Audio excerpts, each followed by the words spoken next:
The neon sign of the roadside diner flickered against the fading Arizona sunset, casting pink and blue shadows across the cracked parking lot.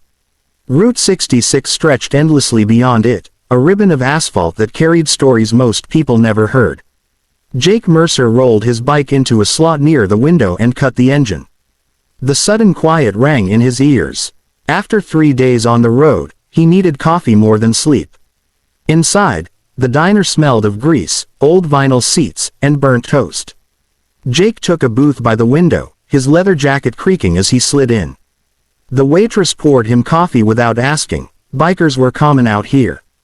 As he reached for the cup, his fingers brushed against something unfamiliar, paper. Folded neatly, tucked under the saucer. He frowned and opened it. "Please help. I'm not safe." Jake read it twice. The handwriting was small, rushed, the letters uneven like they'd been written with shaking hands. He didn't react right away. Years on the road had taught him one rule above all others: never panic, never rush. He took a slow sip of coffee and scanned the room through the reflection in the window. That's when he noticed her. She sat alone at the counter, no more than 16 or 17, wearing a faded hoodie despite the heat. Her dark hair was pulled into a messy ponytail, and her shoulders were tense, drawn inward like she was trying to disappear. Every few seconds, her eyes darted toward the front window, then back down to the counter. Fear had a look. Jake knew it well. Outside, a dusty pickup truck idled near the gas pumps. Engine running. Driver unseen. Jake's jaw tightened. He unfolded the note again, this time turning it over. Nothing else written. No name. No explanation. Just a quiet, desperate request. Jake slid the note into his pocket and waited. He watched the girl tap her fingers twice, then stop, as if she'd been warned not to draw attention. When the waitress asked if she wanted a refill, the girl flinched before nodding. That was enough. Jake paid his bill and stood, moving slowly, casually. He didn't walk straight to the girl. Instead, he stopped at the jukebox, dropped in a coin, and let an old rock song fill the diner. The noise gave him cover. Then he took the empty stool 2 seats away from her. "Hot day," he said lightly, staring at the counter, not at her. She didn't answer at first. "Storm's supposed to roll in later," he added. "Road'll get messy." Her voice came out barely above a whisper. "They're outside." Jake nodded once, like she'd told him the time. "I know." Her fingers tightened around the edge of the counter. "I left the note. I didn't know who else." "You did right," he said calmly. "You got family around here." She shook her head. "My aunt's 2 hours away. They said they'd take me to her." "They lied." Jake glanced at the window again. The pickup was still there. "Listen to me," he said softly. "You don't move unless I say. You don't talk to anyone else. You just keep breathing." She swallowed hard. Are you really going to help?" Jake finally turned his head and met her eyes. There was no fear in his, only certainty. "Yeah," he said, "I am." Outside, the engines of nearby motorcycles began to rumble, low and powerful, like a warning. Jake Mercer stepped outside first, letting the hot Arizona air hit his face. His black Harley gleamed under the fading sunlight, reflecting the cracked asphalt and the fading neon of the diner. A dozen bikes sat in a semicircle down the lot, engines already growling with low, throaty rumbles. His riding brothers, Hawk, Lenny, and Ortiz, nodded once as they revved their engines. No words were needed. They understood. Trouble didn't announce itself, but it always left traces, and Jake had learned to read them. The dusty pickup, that had been idling all afternoon, now stirred. Its driver's head turned sharply, scanning the lot like he had a sixth sense. The moment he locked eyes with Jake, a flicker of hesitation crossed his face. Maybe he recognized the Harley Club. Maybe he knew Jake Mercer was not someone to mess with. The pickup shifted into gear but moved cautiously, creeping toward the exit. Jake didn't rush. He moved with deliberate calm, as if the entire scene were nothing more than a casual evening ride. When he returned to the diner, he leaned lightly against the frame of the door, letting the roar of the motorcycles fill the air. The girl looked up, eyes wide. Fear was still etched into her every feature, but she was alive, and that mattered. "Stay here," Jake said quietly, his hand resting on the bike helmet under his arm. The girl nodded, too scared to speak. Inside, he motioned subtly for the waitress to call the police. She hesitated, glancing at the looming bikers outside, then quickly grabbed the phone. Within minutes, an officer's voice crackled over the line. Jake relayed a calm, concise account: an abandoned girl, a suspicious truck, possible threats. The operator promised officers would be dispatched immediately. By the time the first patrol car rolled into the lot, the girl was trembling, clutching her hoodie tightly. Jake crouched slightly, resting a reassuring hand near her shoulder. "You're safe now. Just breathe," he said. She closed her eyes, letting out a shaky exhale she didn't realize she'd been holding for hours.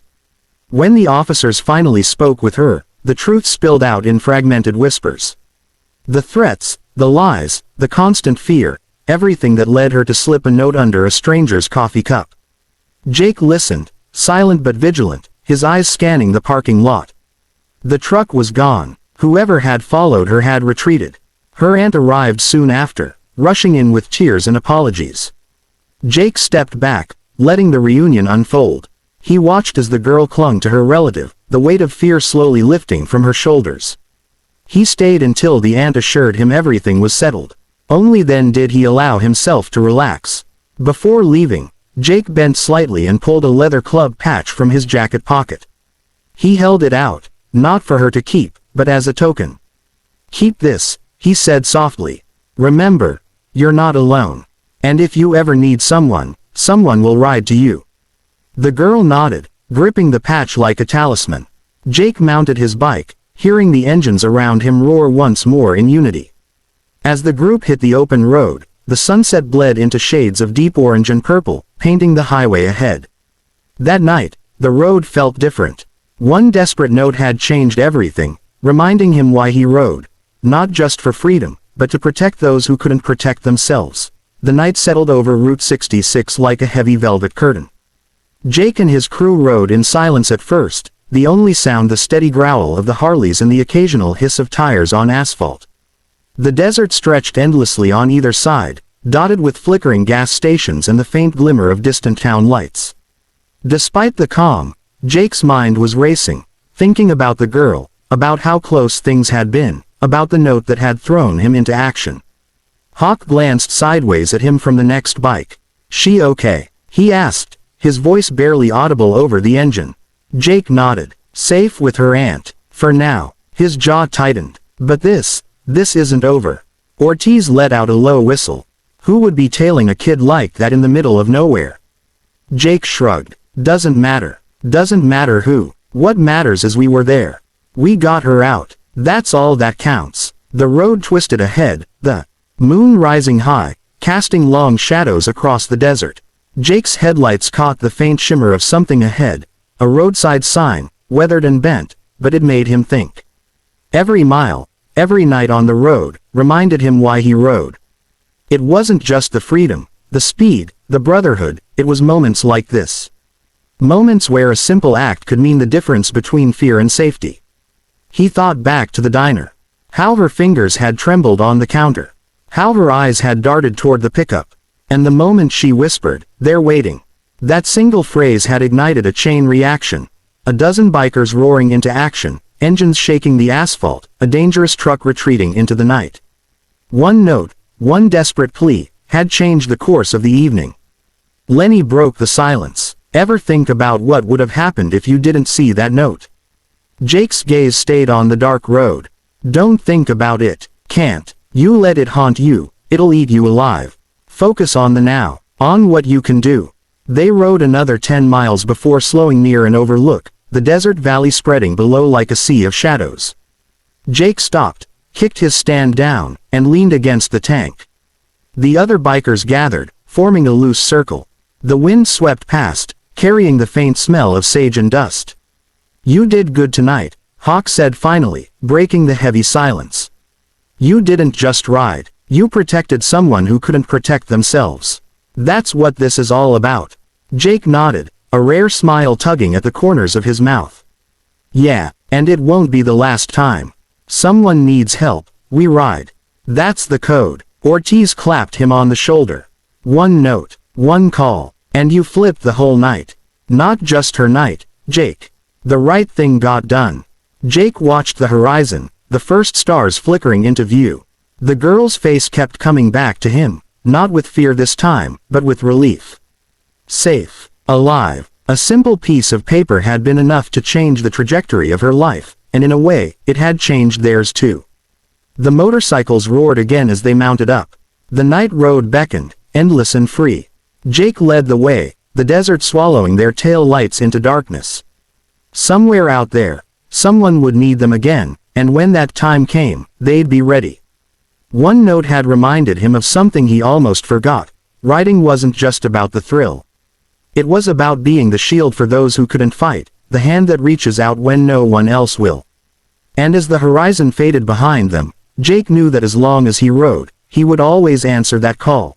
The next morning, the desert air was crisp and still, the sun burning gold across the horizon. Jake and his crew had stopped at a small roadside cafe, their bikes lined up outside like sentinels. Inside, the smell of sizzling bacon and fresh coffee filled the space, but Jake's mind was elsewhere. He couldn't stop thinking about the girl, about her fear, and the bravery it must have taken to slip a note under a stranger's coffee cup. One act of courage had set everything into motion. Hawk nudged him as he sipped his coffee. "You really think she'll be okay?" Jake set the cup down. "Yeah, her aunt's got her now. And the cops will keep an eye out. But she's stronger than she looks. One thing I know, kids like that, they don't stay victims for long." Ortiz frowned, pushing a stray lock of hair from his eyes. "Still, it shakes you up, doesn't it? Seeing how close things could have gone south." Jake nodded slowly. "Yeah, it does. But that's the thing about riding, and life, it's messy. You can't control everything. You just ride smart, watch your surroundings, and act when you need to." His gaze drifted toward the empty highway. "Tonight, someone else will need help. Someone else will be scared and alone. And if I see it, I'll act. Always." Lenny leaned back in his chair, twirling a spoon. "You've been thinking about this all night." Jake shrugged. "Can't help it. That note, that's all it took. A tiny piece of paper, barely noticeable. But it changed a life. Reminded me why we do this.